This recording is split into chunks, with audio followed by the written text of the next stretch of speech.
Bonjour à toutes et à tous et bienvenue dans en Outre-mer. Cette semaine, le difficile retour au pays des fonctionnaires ultramarins. Pourquoi est-ce aussi difficile d'obtenir une mutation dans son territoire natal? Les places sont chères outre-mer.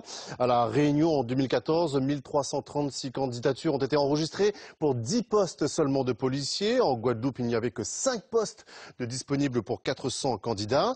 Alors pourquoi le système de mutation est-il aussi complexe? Faut-il privilégier l'emploi local? Quelles sont les solutions retenues par le gouvernement? Eh bien, nous poserons ces questions à nos invités. Cédric Boyer, président du CODIUM, le collectif de défense des intérêts des ultramarins, et Corinne Narassiguin, porte-parole du Parti socialiste. Pour commencer, voici le témoignage d'un policier. Éric Grondin se bat depuis des années pour rentrer chez lui à La Réunion. Il vit à 10 000 km de sa femme et de ses enfants. Une situation difficile à vivre au quotidien. Angélique Lobouter et Philippe Hernando l'ont rencontré. Une maison en région parisienne, 95 mètres carrés sur 2 étages et 3 chambres, désespérément vide. Début 2014, la femme d'Éric Grondin accepte un poste à La Réunion. La famille rêve d'un retour à la maison. Problème, les demandes de mutation du brigadier sont refusées, malgré ses 15 ans d'ancienneté et de nombreuses démarches. Depuis, pour maintenir le lien, il multiplie les allers-retours sur son île natale. Ça, c'est une partie des billets d'avion, je ne les ai pas tous, hein, une partie des billets d'avion pour l'année dernière. Hein, j'en ai pour 8 000 € pratiquement sur une année. Entre moi, j'ai fait 5 voyages l'année dernière. Ma femme est venue avec les enfants au mois de décembre. En ce moment, on vit sur les économies, hein, on met rien de côté. Depuis le départ de sa famille, le temps est comme suspendu. Au quotidien, les contacts se limitent à des sessions de visioconférence quand la connexion Internet le permet. Ce soir, c'est le décalage horaire qui lui joue des tours. Coucou. Ses 2 filles sont déjà endormies. C'est pas de ma faute, j'ai essayé avec l'ordinateur là, mais ça passe pas. Je vois pas même pas le moyen terme en fait, je vis au jour le jour. Et vous savez, par exemple, hier soir, j'ai eu un appel la nuit de ma femme. C'est tout con, hein, le détecteur incendie s'est mis en route dans l'appartement. Elle était toute paniquée, voilà, en pleurs. J'ai envie de rentrer, j'ai envie de tout lâcher, j'ai envie de partir. Pourtant, à moins d'une procédure exceptionnelle, Éric devra passer encore au moins 1 an loin des siens.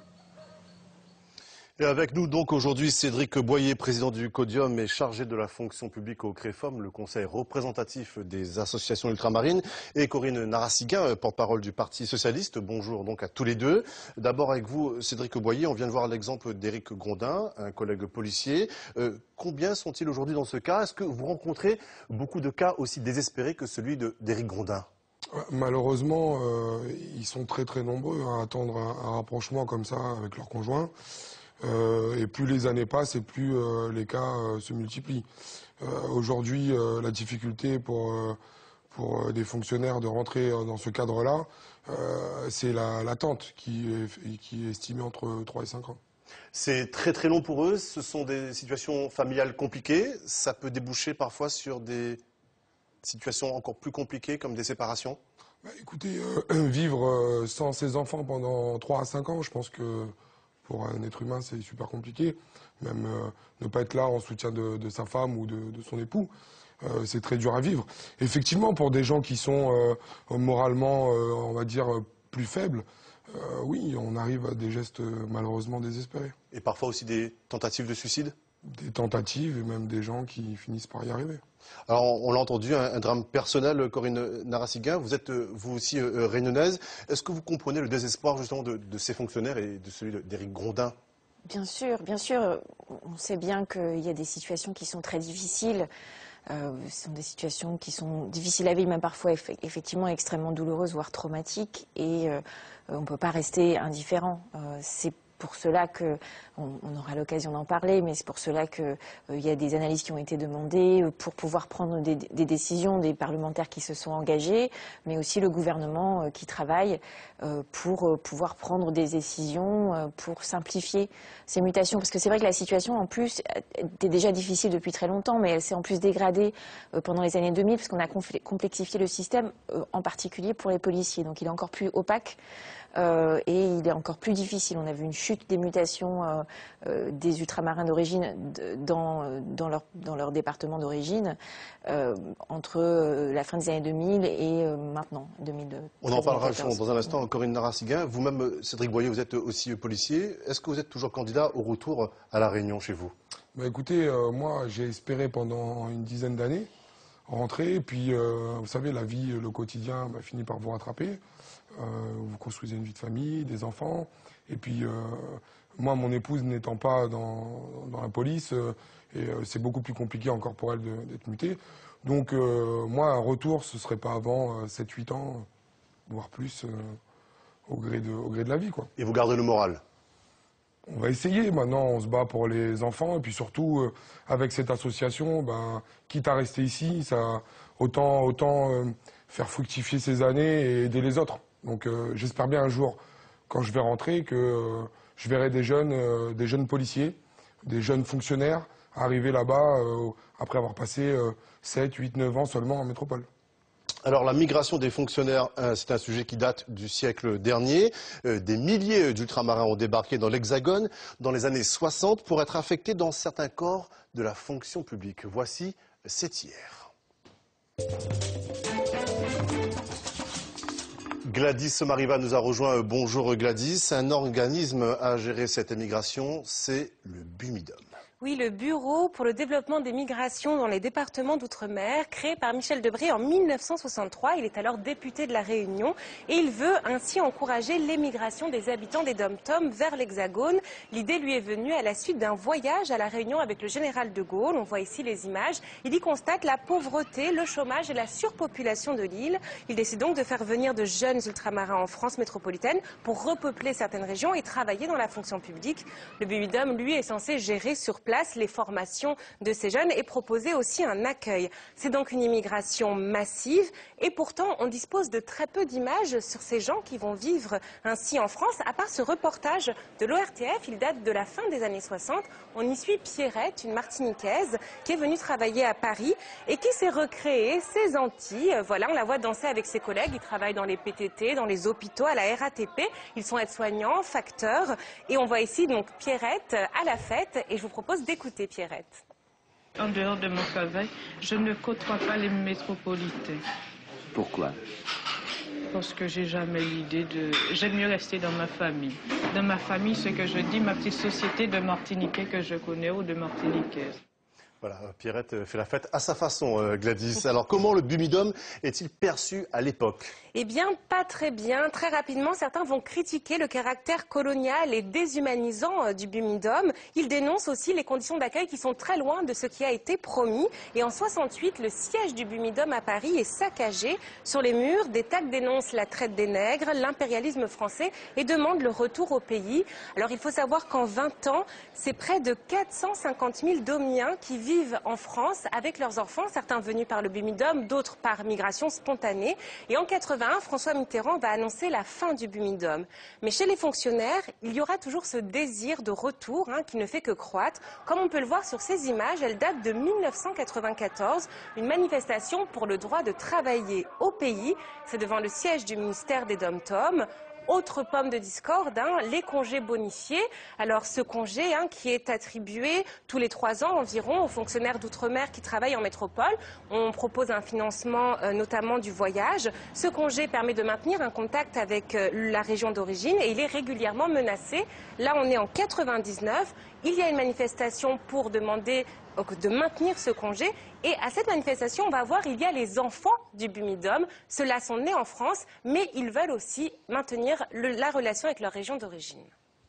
Les congés bonifiés sont issus des luttes de 78 et donc ça permettait d'avoir les mêmes droits pour les métropolitains qui allaient travailler outre-mer et pour les originaires des DOM qui venaient travailler en métropole. Il est évident que cette notion de résidence habituelle doit être complètement abrogée puisque forcément tous nos parents sont arrivés ici pour travailler, pour trouver du travail, ils n'ont pas demandé à venir, mais ils n'ont pas eu le choix.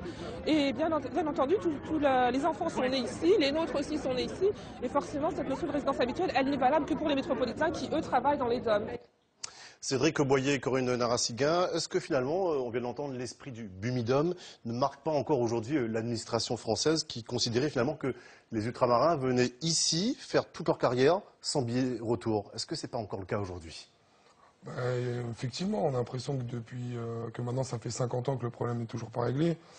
On a l'impression que c'est un sujet un peu tabou, mais en tout cas l'espoir, lui, du retour au pays, comme on dit, est intact depuis 50 ans. Corinne Narassiguin, est-ce que l'esprit du Bumidum ne souffle pas encore sur l'État, l'administration française? Je ne sais pas si on peut dire ça. Je pense qu'il y a quand même un principe qui est un pilier républicain dans la fonction publique d'État, qui est l'égalité d'accès à la fonction publique d'État. Et c'est ce principe-là qui prévaut et qui fait que les institutions et l'administration ont toujours peur de tomber dans l'illégalité s'ils prenaient des mesures qui pourraient être des mesures de type discrimination positive, en fait, envers les ultramarins ou les personnes d'origine ultramarine, même s'ils ne sont pas nés, effectivement, dans les Outre-mer.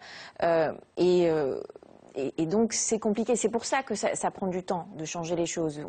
Le président de la République a lui-même déclaré l'année dernière à la réunion qu'il était favorable à une régionalisation des affectations, mais parce qu'il faut changer vraiment l'esprit même du fonctionnement de la fonction publique, c'est compliqué à mettre en place d'un point de vue juridique et d'un point de vue administratif. Donc l'esprit du Bumidum est oublié. Si on vous a bien compris tous les deux. Gladys, une autre réflexion sur les fonctionnaires ultramarins intervient juste après les émeutes sur la vie chère en Guadeloupe. Oui, c'est à l'époque Nicolas Sarkozy qui est président de la République et il organise les États généraux de l'Outre-mer. Il annonce des mesures pour favoriser le retour des fonctionnaires ultramarins. On écoute Nicolas Sarkozy. Que les choses soient claires.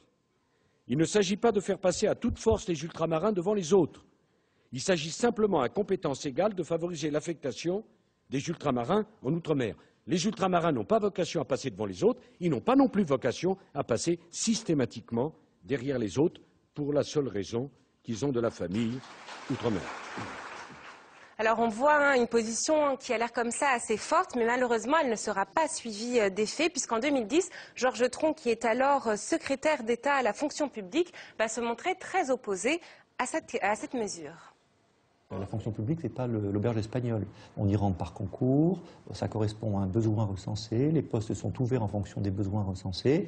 Et dans ce domaine-là, on ne va pas dire qu'on va embaucher 20 000, 30 000, 40 000 personnes. On va ouvrir les postes à foison dans les départements d'outre-mer pour devenir exclusivement des postes de retour. Merci Gladys Mariva. Alors on vient d'entendre Georges Tron, le secrétaire d'État à la fonction publique sous la présidence de Nicolas Sarkozy. Cédric Boyer, est-ce que justement il n'a pas raison, Georges Tron, quand il dit que dans la fonction publique, les règles sont les mêmes pour tout le monde? Il a raison, oui et non. Parce que je pense qu'il oublie un élément essentiel, c'est le contexte économique des DOMCOM. Je vais prendre l'exemple de La Réunion parce que c'est de là que je viens. Moi, personnellement, si je suis rentré dans la police, bien évidemment, c'est par conviction. Mais c'est aussi parce que le contexte économique, la vie professionnelle était très, très compliquée. Aujourd'hui, il faut savoir que pour les ultramarins, pour les jeunes ultramarins, la seule porte de sortie, c'est la fonction publique. Donc, oui, on passe un concours qui est national, mais j'estime aussi que quand on a passé 10 ou 15 ans en métropole, on a donné. Donc c'est donc pas l'auberge espagnole. Corinne Narassiguin, vous avez abordé le sujet il y a quelques minutes, mais en facilitant le retour et l'accès des postes sur place aux ultramarins, est-ce qu'il n'y a pas effectivement ce risque de discrimination positive ? Oui, c'est pour ça qu'il faut faire les choses prudemment. C'est pour ça qu'on doit considérer aussi la question de la régionalisation des affectations, aussi peut-être aussi au niveau métropolitain. Donc, pas donner une spécificité particulière à l'outre-mer. Donc, il faut étudier la question avec prudence. Mais je pense effectivement que, à la fois, c'est normal, c'est un concours national, c'est normal qu'on reste dans ce cadre qui est, on soit jugé sur des égalités de compétences. En même temps, quand il y a des demandes de mutation, il y a des critères qui peuvent être utilisés pour favoriser le retour. D'autant que je pense qu'il y a une valeur ajoutée aussi pour le service public dans les Outre-mer, d'avoir des personnes en particulier sur des postes comme des policiers, des enseignants, des personnes qui sont en contact direct avec les citoyens, d'avoir une connaissance de la langue, de la culture. Et donc ça peut être aussi un plus pour le service public. Alors justement, pour résoudre cette question des mutations des fonctionnaires ultramarins, un député réunionnais a proposé, lui, 25 mesures, des recommandations qui vont de l'assouplissement des critères de mutation à la préférence locale. Mais pour l'instant, aucune d'entre elles n'est officiellement appliquée. Nathalie Nouzière. Ils essaient régulièrement d'attirer l'attention sur leur sort, ces fonctionnaires ultramarins qui voudraient rentrer travailler au pays. Il y a 1 an et demi, un député semble les entendre. Le Réunionnais Patrick Le Breton écrit un rapport sur le sujet. Dans son cartable, 25 propositions pour régionaliser les emplois, c'est-à-dire pour favoriser les embauches et les mutations des ultramarins chez eux. Pour cela, il faudrait bousculer quelques règles. Ainsi, par exemple, plus on est ancien dans la police, plus on a de chances d'être muté outre-mer, même si on n'en est pas originaire. Patrick Le Breton propose que désormais ce soit plutôt l'ancienneté de la demande de mutation qui soit prise en compte, ce qui jouerait en faveur des ultramarins. On sait qu'il y a des cas de conscience humaine qui se sont opposés et qu'il y a une véritable injustice qui règne. En visite à La Réunion, le président de la République va dans le même sens. Depuis son arrivée à l'Élysée, il promet de faire avancer le dossier des fonctionnaires ultramarins. Ce serait quand même souhaitable, et c'est le sens de la proposition de M. Le Breton, que les recrutements puissent être davantage ouverts aux ultramarins lorsqu'il s'agit de postes locaux. Derrière cette affirmation, c'est la question de la préférence pour l'emploi local, outre-mer, qui est posée. En théorie, le gouvernement se dit prêt à la favoriser. Il lui reste à la traduire dans les faits. Corinne Narassiguin, on a entendu aussi François Hollande à l'instant, comme d'autres présidents de la République et Nicolas Sarkozy se sont engagés pour régler ce dossier des mutations, mais ça traîne toujours. Concrètement, pourquoi ça traîne autant ? Alors, à la différence de Nicolas Sarkozy, qui avait commandé des rapports, qui avaient donné des analyses très intéressantes et qui n'avaient malheureusement pas été suivis des faits, aujourd'hui, il y a un vrai travail qui est fait au niveau du gouvernement. Le président s'est encore engagé, effectivement, l'année dernière à l'île de la Réunion. Il y a déjà même une mesure du rapport du député Le Breton qui est applicable aujourd'hui, qui concerne la bonification pour quand les demandes de mutation sont réitérées. Donc, à partir de la deuxième année, il y aura des bonifications supplémentaires.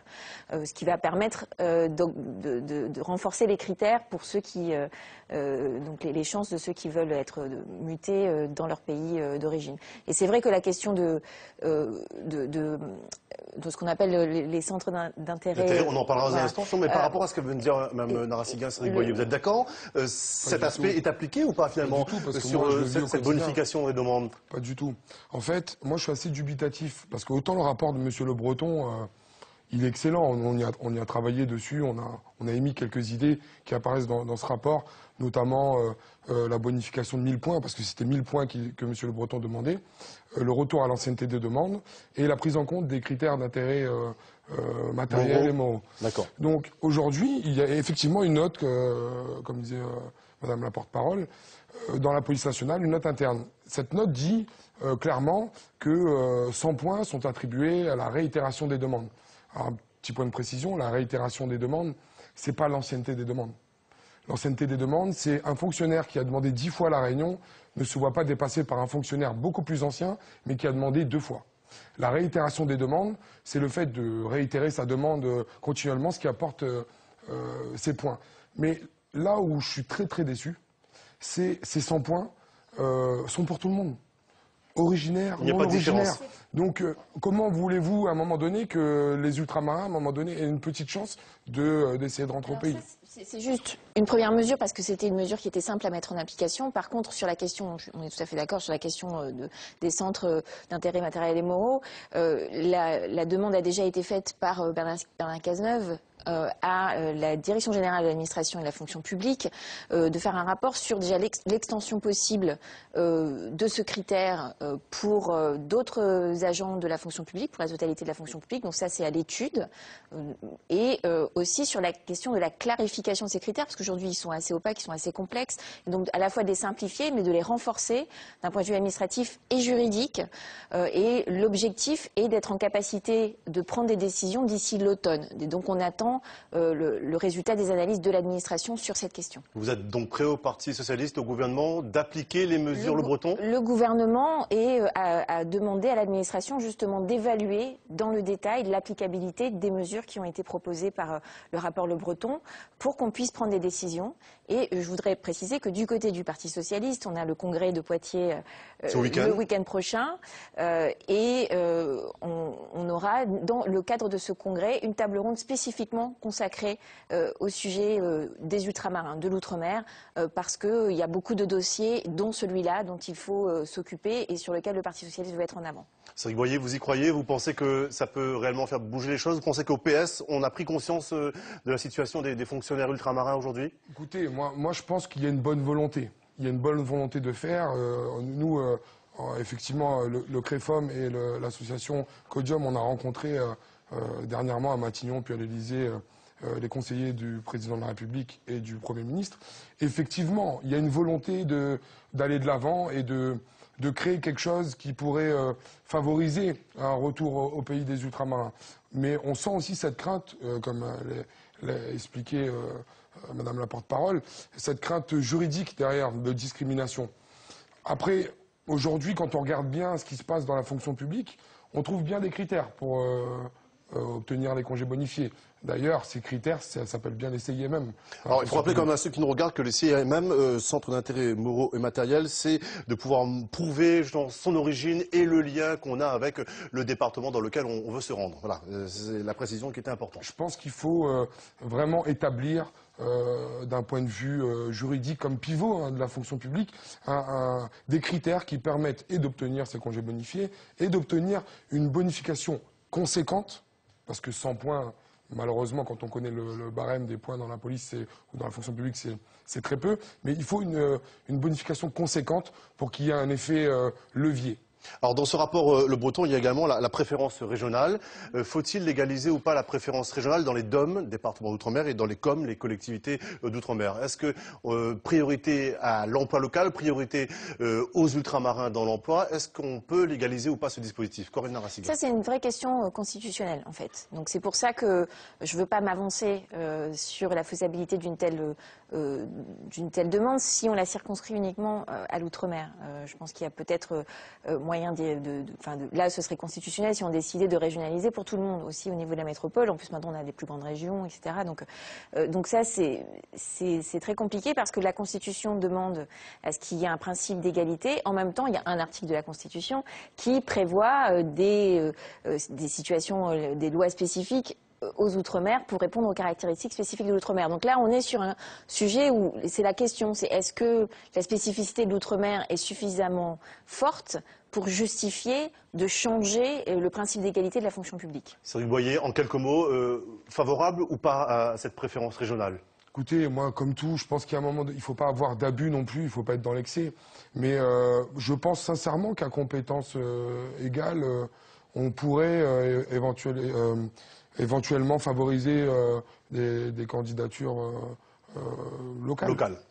Alors les fonctionnaires ultramarins se mobilisent aussi sur Internet, sur les réseaux sociaux. Des candidats témoignent souvent avec émotion de leur combat. Voici, c'est en ligne. Angélique Lebouter nous a rejoint. Bonjour Angélique. Alors les fonctionnaires ultramarins sont aussi très actifs sur les réseaux sociaux. Nombreuses sont les pages sur les réseaux sociaux. Rien que pour votre collectif Cédric Boyer, des groupes de discussion GPX 971, 972, 976 et GPX 974, le plus populaire pour la Réunion. Alors pour vous Elias, GPX ça veut dire gardien de la paix. Merci. Et parce qu'il n'y a pas que les gardiens de la paix qui ont des difficultés, cette nouvelle page qui s'adresse à tous les fonctionnaires de tous les territoires d'outre-mer, celle de votre association, Codium, où vous évoquez notamment Elias Hakoun, mais aussi le système de points pour les mutations. Et puis cette autre page, GPX Outre-mer, association GPX Outre-mer, un collectif concurrent du vôtre, ou différent du vôtre, dirons-nous.